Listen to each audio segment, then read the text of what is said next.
Boy, it's been quite a news day.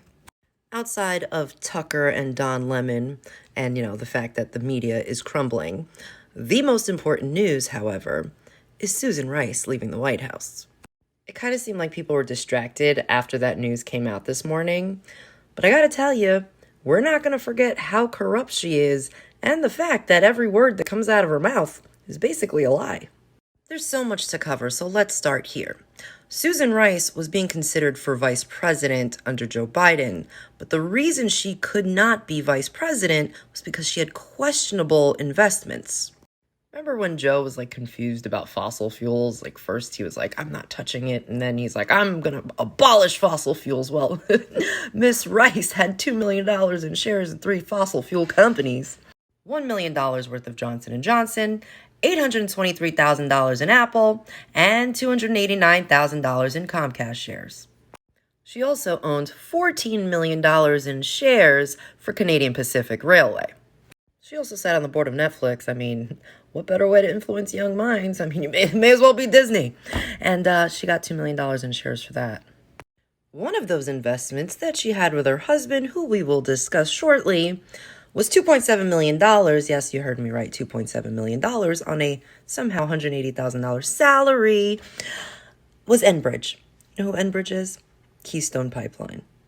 So because she was so invested in the Keystone Pipeline, she couldn't be vice president, but Biden still tapped her on the shoulder to be his domestic policy aide. But guess what? Right before Joey B canceled the Keystone Pipeline, she divested in those $2.7 million in, Enbridge with her husband.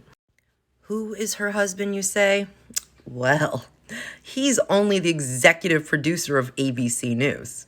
No conflict of interest there. Remember that whole Benghazi thing, where 4 Americans died? Well, Susan Rice was the first person to speak to the press, and you know who she blamed?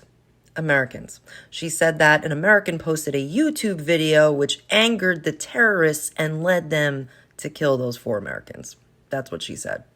If only Americans didn't make irresponsible YouTube videos, terrorism wouldn't happen. See how that works?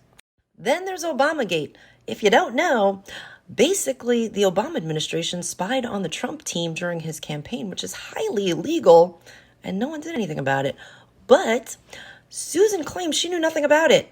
And yeah, she lied, because not only did she know all about it, but she also led the efforts in spying against the Trump team.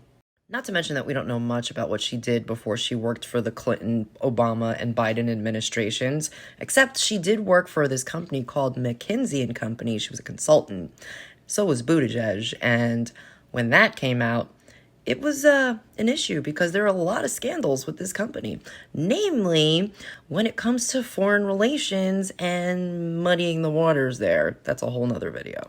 Somewhere between those administrations, she worked as a consultant for IntelliBridge, which one of her clients was listed as a high-powered dictator since the 90s, which would lead you to think that she's selling influence.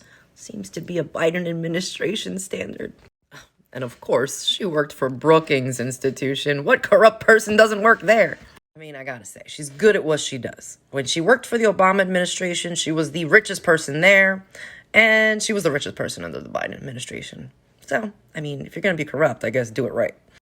What's weird, too, is that as time goes on, you start to realize how much you've been lied to. And one of the things I question is Gaddafi, because, our government wanted us to believe he was really, really bad. But then, you ask people that would know, and they contradict that story.